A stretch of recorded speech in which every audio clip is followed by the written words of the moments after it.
Hi, welcome to the Primary Petal Studio. My name is Carly and I'm here to teach you how to make this into this.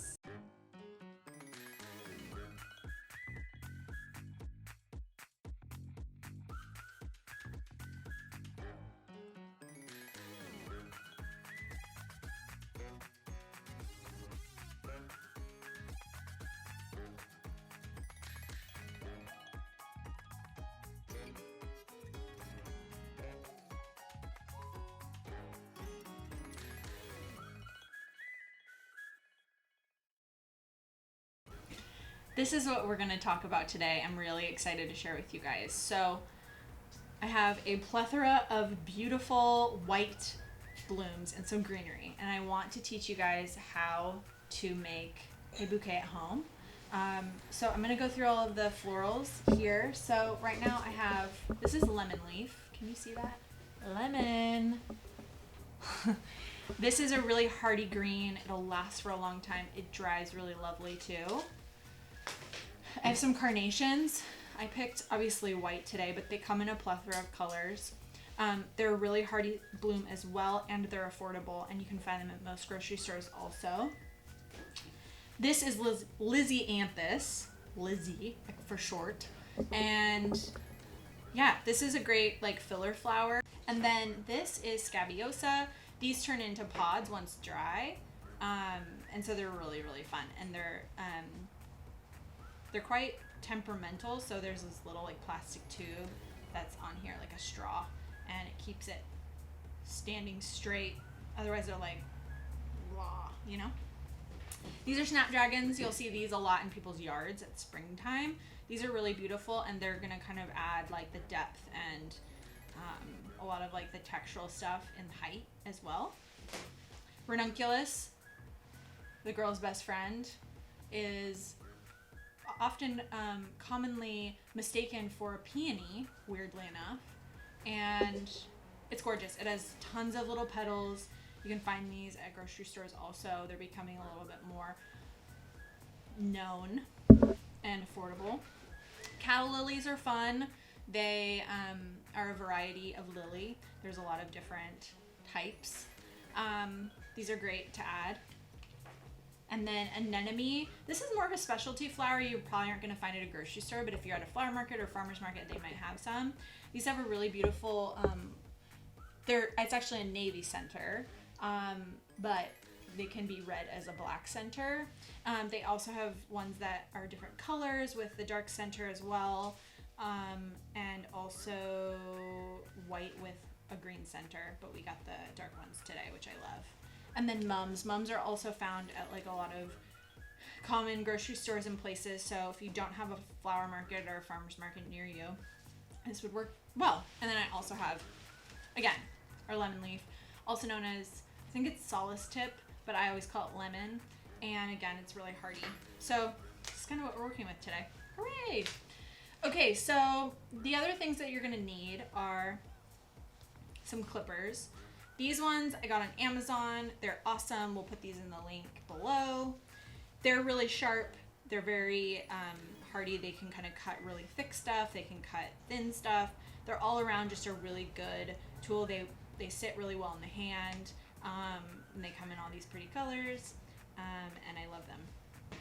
This is flower tape that is actually waterproof, and it's from a brand called Oasis. You can get it at any craft store, or you can get it at a flower supply store. But this is an amazing durable tape that we use, really great. So we always have a ton of these on hand also. The first thing to do is strip your leaves. Stripping. This method also avoids creating bacteria in the water and in the water in the vase. And so we take all the leaves off, and it just has a really beautiful, nice, clean look. So when you see it in the vase, you're also just seeing stems. You're not seeing a bunch of different leaves. And basically, strip your leaves is what I'm saying. They all have been trimmed about a 1/4 inch. So all of these are prepped. They're ready for water. And yeah, so I always take the greenery first. This is the base. Think of it as the foundation of your bouquet. So yeah, I actually work with my right hand, and I hold everything like kind of around, I don't know how to explain this, but basically just like through my fingers so I can have kind of that dimension. If I'm holding it like this, it all kind of groups together, but if I weave them through my fingers, it feels really good, and I can get that like sort of different angle that I'm looking for. I stick these stems through different fingers basically, and it just kind of, again, like kind of creates this, like I'm holding certain ones in between two fingers and some between others. And this just gives that dimension that you're looking for and really helps to kind of create like an actual design as opposed to just like it's all grouped together like you just ran through a field and scooped it up. So the base is always really great. If you're feeling overwhelmed, which some, like in early days I felt a lot overwhelmed, like with just like a lot of these down below, like obviously that's too long, so I just kind of clip them off here just to kind of give myself a little bit more light grip. The next thing that I would do is anything that's tall. This is sort of another instrumental part of like the shape of the bouquet. So I would do kind of intuitively like where it feels like it would fit really well is usually like kind of tucked in corners. And again, like just keeping in mind that as you're building out, you want to add levels. So you don't ever want to have something like equal, but rather like kind of tucked down. So that's that. And you can kind of keep moving things around as you see fit. So that's kind of the first step of the foundation. The next one would be like your big blooms. So your mums, your roses, a hydrangea, that kind of thing.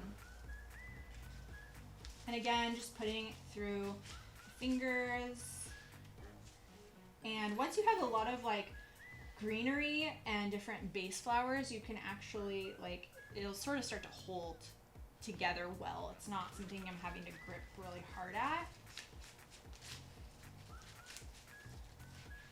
So again, just having, and if you see things falling off, I kind of just peel them off gently. Let's see what else. Carnations are another one that can be used as sort of like your bigger base flower here. Putting it in. Something that I learned when I was in a workshop once, and I thought it felt a little woo-woo, but as I've like done florals a lot, I've recognized that like flowers, this woman said flowers will tell you where they want to go. And it's weird because they do, like it sort of just has this thing of like, hey, I fit right here. This is where I fit. So recognizing like, if you look at a piece of floral and go, okay, where does this feel like it's gonna go really well? Like go with the bend and shape. Like don't go against the nature of what it's doing, and that will feel really organic and feel like it's really like placed there.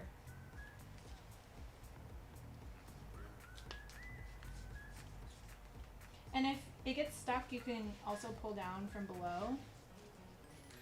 Just feels really nice. See, again, like I started to swap it around and it's like, no, I want to stay in the front. Okay, we'll listen to you.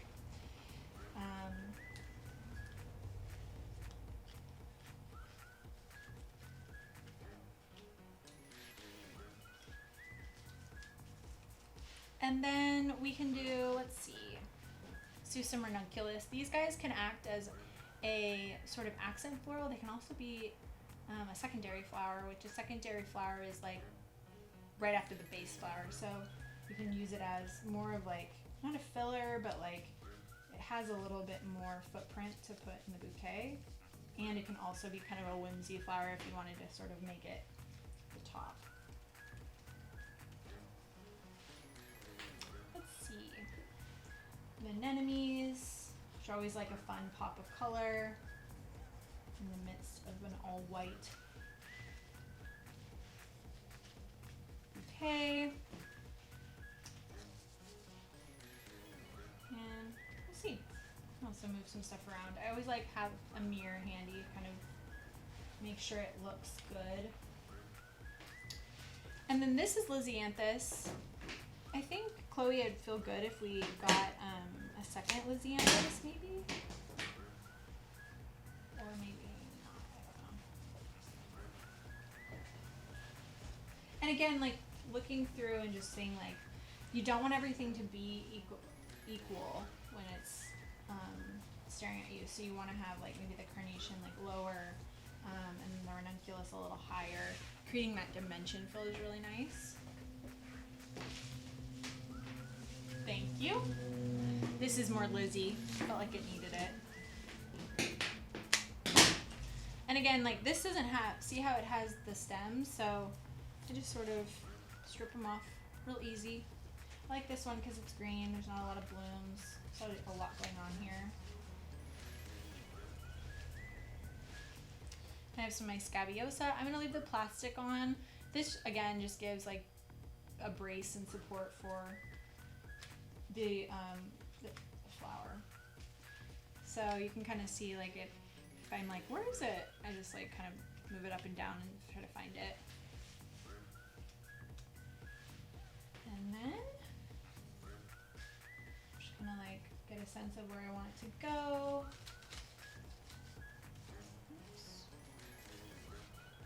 Front here. I'm gonna put this mum down a little bit, so you can move things around.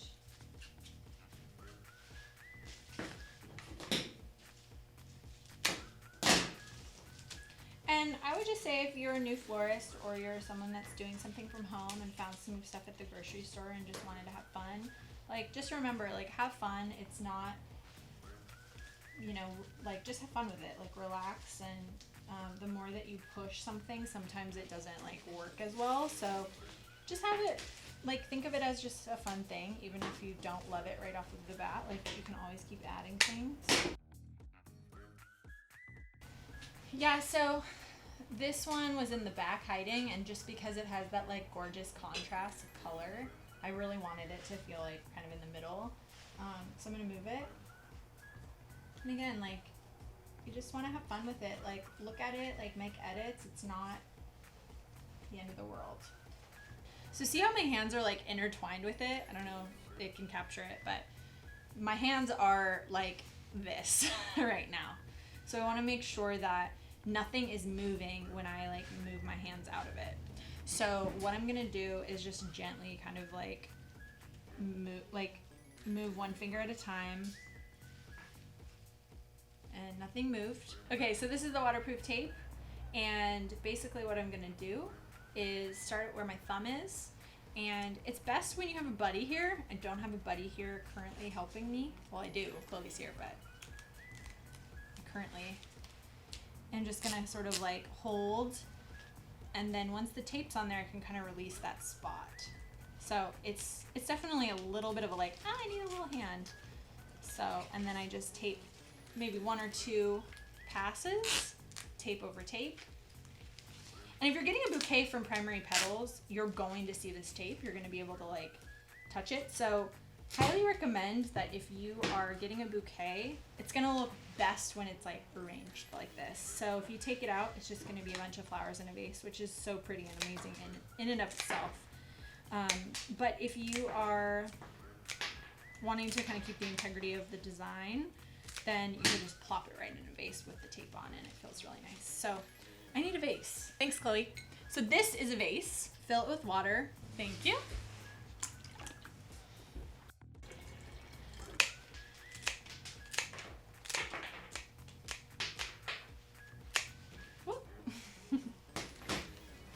So there you have it, guys. This is our white bouquet. You can find it on our website. There's so many ways to join our squad. Subscribe to this YouTube channel, like us on Facebook, and follow us on Instagram at Primary Petals. And don't forget to sign up for our newsletter, and you can read all our blogs and all the cool things that we're doing there every week.